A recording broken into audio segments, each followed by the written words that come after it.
Alright guys, this is Mr. Bull897. I'm going to do some basic redstone tutorials. Alright, redstone is pretty fun if you're a fan of circuits and stuff like that. It gets pretty entertaining when you learn the basics. And it gets aggravating when you're trying to learn the basics. And I'm going to turn it on to peaceful.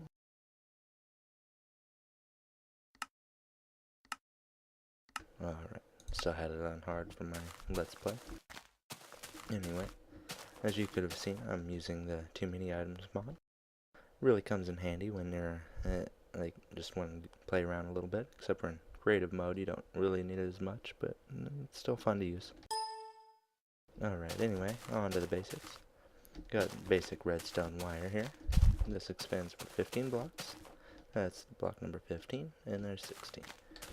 Now, redstone wire only supplies power for 15 blocks. As you can see there. I didn't mean to do that. If I put redstone there and put a piston down, nothing happens. So you can really combat this by placing a repeater there, like that, and it still works. Now, the redstone torches is a really good way to power things because it just gives a constant power source, which comes in handy sometimes, but other times you can turn it on and off, like levers, turns it on and turns it off.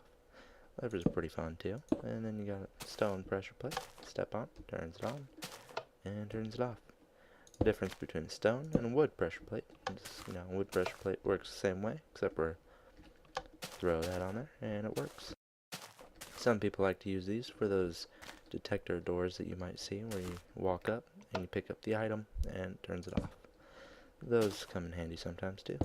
Now for buttons, you can wire a button up like this, even though I don't really suggest it all the time. But it's my personal favorite. It just turns it on for a little bit. Let's turn off. There's other ways to make that last longer, but that's one of my favorite ways to use it. Now I'm going to wire up a button here, and I'm going to show some restrictions of redstone. So you see, it's still on there like so. Oh, it might help if I move my repeater back one, Just move it forward a little bit. That should still work. I think that's 15 blocks there. Alright, now the button works temporarily, you see, just a little press. Now there are some restrictions with redstone, such as you can place a block over it, and it cuts it off, because it can't travel down through that, which really comes in handy, because you can make that travel one direction, and make this one travel a completely different direction. So you see, that turns on there, and then you could always place like a button here, and that's more than 15 blocks, but you should kind of understand what I'm saying. Yeah, let me get this working here. This is a total fail, isn't it? Anyway, there you go. So this button would turn on that one, and this one turn on that one. And that comes in handy right there, that it cuts it off, because you can create separate circuits in less space. Now, on to a couple other things, such as the repeaters. Repeaters are pretty fun, because see here, you can add ticks to it, and each tick, I don't know the exact times, but adds a slight delay. So you can do that, and it takes longer to turn on, and longer to turn off. And so those come in handy sometimes, because people like to make things that are in sequence, and I'll show you how to make clocks in a future video. Alright, so I covered some of the basic rules. I don't think I missed much, except for, honestly I don't really know much, other than the signal one can't go through glass. Yeah, I'm gonna give that, and put glass there. The signal doesn't travel through that block. However, if I do that, and I meant to put redstone on top there, but I mean you get the gist of what I'm saying, I guess. Move this all back. If you use repeaters, however, and then where'd my redstone go? Let me grab that real quick.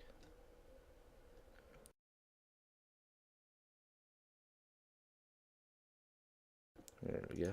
There's that, and then like that. Now the way these repeaters work is when it gives power to that, it can give power through a block. However, if you use glass, that doesn't work. Now if I use that, it turns on. So see, glass doesn't conduct the power, which really comes in handy also because there's some pretty complex circuits you can use that requires glass, and you can kind of make bed arrays and stuff, which I might cover in future tutorials, but not right now.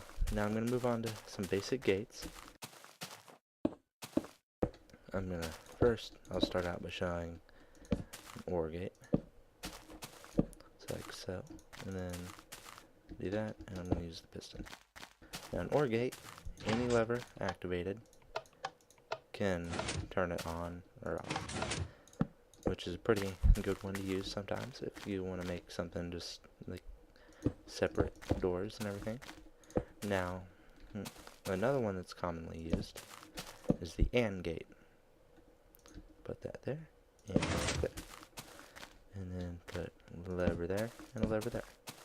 So you see, it connects here. You have two redstone torches connected with redstone dust.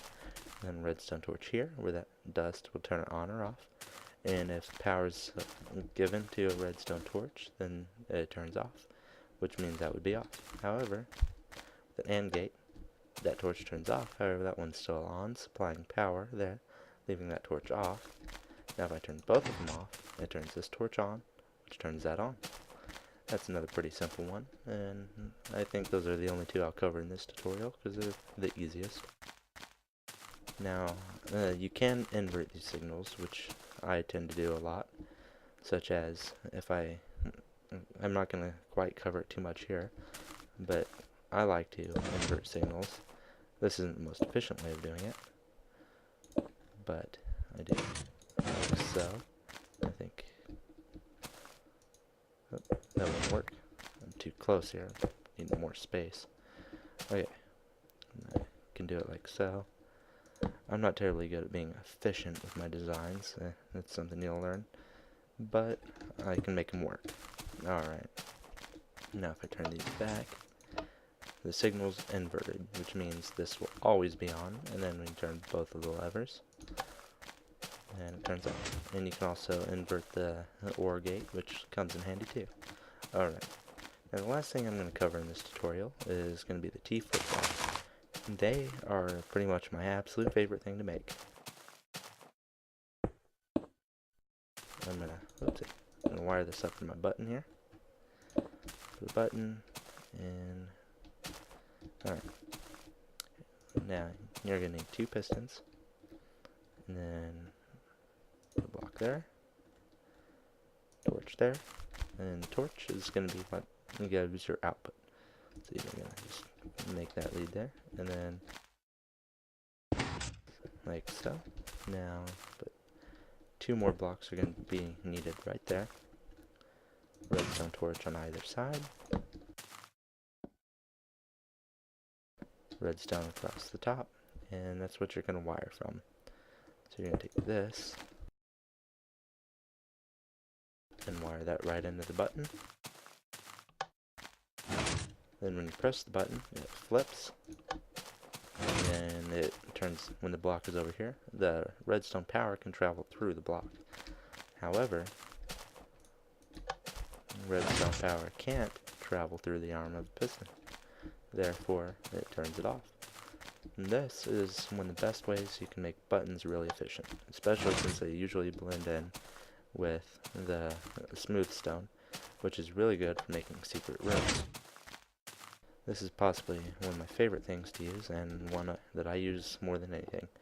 Now how it works is when you supply power to this redstone here, it lights up these torches. However, the way the pistons work is it alternates the current a little bit. So you light it up once and it flips, and you light it up again, it flips again. One of the fun things you can do with these is place repeaters there, because that way you can't crosstalk the signals is what it's called. And then you can also use a repeater there, that way it helps. And then lead this off in a separate direction, and then like so. And it should work. Now Alrighty there, guys, sorry about that. My video had cut out just a little bit there. Alright, so what I was discovering was with this T flip-flop here, something interesting you can do. So if you place a redstone torch there, so now there's two of them, and you come over here, you can flip the signals, and you can have your button do two separate actions pretty much when it's on two separate areas, which is a pretty good one. Alright, there's a few more things I could probably show you guys. I don't really have any contraptions built in this test world because it's a new one, and I really like it, so thank you Tyken for making it. Now, let's see here, I'll try and think of something else real quick while I'm talking. But anyway, one of the problems is my current recorder that I have, the Bandicam, for free it can only go up to 10 minutes, and I don't quite have the money to buy another one. So, I thought I'd ask anyone who watches my videos, hopefully, if there are people who watch them anyway, if they know of any good video recorders that are pretty much free that I could get, or something that can go more than 10 minutes. Or, if not, really good free video editing software, but my Let's Plays will probably stay around right around 10 minutes, because it kind of keeps me under control, so I don't go for 2 hours or something.